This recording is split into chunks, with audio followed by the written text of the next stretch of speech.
So here we're looking at the OBD2C&C with the LTO CAN mod. It's plugged into my car on the bench. There's no HV connected and no LTO cells connected, but that really marginally affects the speed anyway. So as you know, I've been working hard on optimizing the code and sorting out the parameters and interleaving them so that we make best use of the available time on the H and K line buses in the car. So we're working through 16 parameters, so it takes a little while to get all those, but as you'll seen from my recent post, the speed that we're now getting those has been massively increased. So the sort of response of the gauge is much increased, and we're working our way towards the optimum, which we should be able to achieve once we get the OBD2C&C version 2 printed circuit board. But here you can see we've just got the first display screen, the normal display screen. So if I go right here, this cycles through. This is the second display screen. You can change all these parameters on both these screens now. You can change where you want them displayed. Some of them are reserved. I'll get to that in a minute. And then also we have the LTO blocks, but there isn't anything connected. And then we get the summary screen. And you can see the loop counter here chugging around. This is how many parameters it's dealing with at a time here. You can see it's chugging away, so that's quite a lot of parameters. So we'll go back to the main screen. So it boots up quicker now. I think I've also managed to address the auto shutdown and sleep issue and the brownout power issue. So we'll just need some feedback on those from people who can test it in the car. I'm obviously testing as well. So if we go into the menu though, this is the main sort of change. So it remembers the place you were in the menu last as well, which is quite useful. If you come out of the menu and then go back in, it'll go back to where you were in the menu list, so you don't have to start again all from the sort of naught position in the menu. So you'll see here just some general parameters. So if I go down, so until we get to our familiar parameter screen. Now these are the parameters that the car, and this is the order in which the car requests these parameters, or the OBD2C&C requests these parameters from the car computer modules. So you have to interleave them, as I've mentioned before, ECM parameter, then an MCM parameter, an ECM parameter, then an MCM parameter. Basically, if you can try and do that as best you can, I mean obviously I'll set it up for optimized US and UK defaults. So these are the 16 parameters, so that the gauge will request every time it goes through its main loop, and it stores that information. So you can see that now some of these are reserved. You can see, for instance, the parameter 1, and this is UK defaults, that's reserved. That's probably the brake or the clutch or something like that, because that's needed for internal use. So the first one, the parameter 0, is probably just the battery voltage. So it requests the normal battery voltage from the MCM, then it requests the reserve parameter, the brake, from the ECM, then it goes on to probably battery amps, and then it probably goes, I think that one's actually LTO pack high V parameter 2, then it goes on to parameter 3, I can't remember what that one is. It doesn't matter what order these parameters are in. It does matter what order these parameters are in. I'll come to the display section in a moment. So these parameters, they have to be interleaved, as I say, to get the quickest response from the car. So we've got the 15 parameters. So as you can see, some of these are reserved, as I say, brake, clutch, throttle,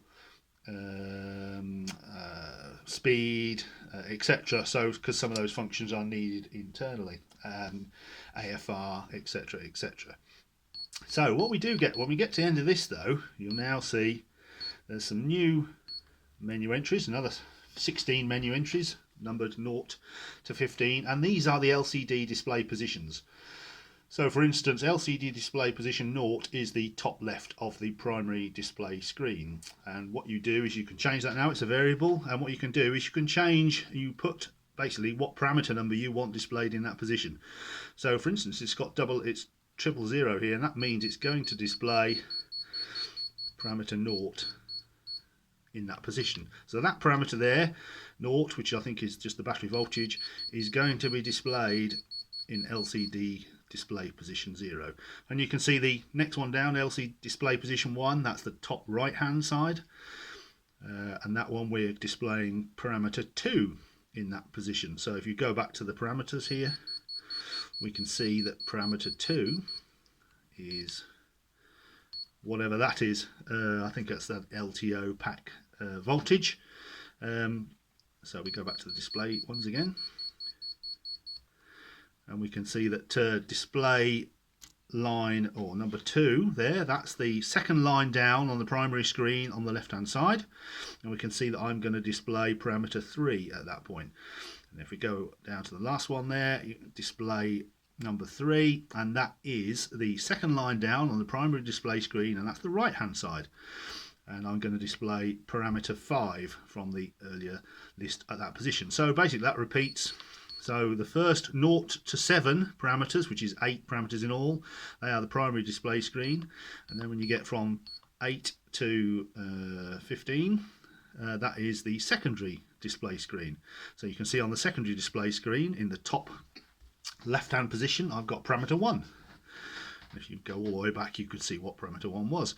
And in the second display position, which is the top right of the secondary screen, I've got parameter 4. So basically it receives the parameters now in that optimized order, and then you can rearrange the display of the parameters to suit yourself, so you can have the parameters on the screen in whichever positions you want.